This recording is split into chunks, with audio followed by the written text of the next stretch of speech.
Excuse my kilikili power. Okay, mag-wax for today's video. Aray, makiliti. Ayan, pang gagamitin natin na kagandahan dito guys ay hindi siya nagpatigas. Kahit winter gamit na gamit ko to. Kasi mahasal sa akin pag titigas pa, ipapainit pa. Ito wala nang init-init. Maliit lang siya, meron sa Orange app. Magbigyan ako ng link dyan or code sa 100. Kung may 100 man, dalawa na. And then, sa Orange app, affordable lang din siya. Nasa 100. Try natin sa ating kilikili power. Ayan, lagay mo natin ng powder. Nilagay ng powder para didikit. And then, ayan yung spatula. May buhok-buhok na.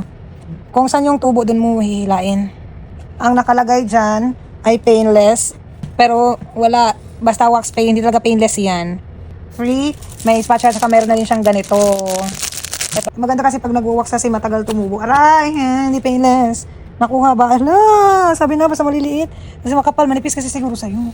Kung sabi-sabi manguha ka lang. Ayan, konti na lang. Oh, madaming gamitan ko na to.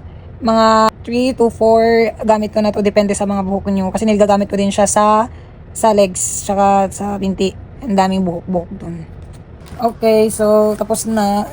Yung mga maninipis na hindi nasama guys, binunot na lang namin. Yung mga maninipis hindi na nakuha. So, ayan, nilagyan na namin ng after shaving gel, soothing gel kasi malagkit. So ayan, binilagyan na namin siya ng ganyan para mag-close kasi open pores yan. Para mag-relax ang ating kilikili. Matagal tumubo yan kaya gusto ko ng wax kaysa mag-shave ever. Try ko naman na yung cream na natatanggal din siya pero mas gusto ko yung wax. Kasi natatanggal yung pinakailalim niya. Pero yung maninipis hindi na nadadala kaya cooler mo na lang, go.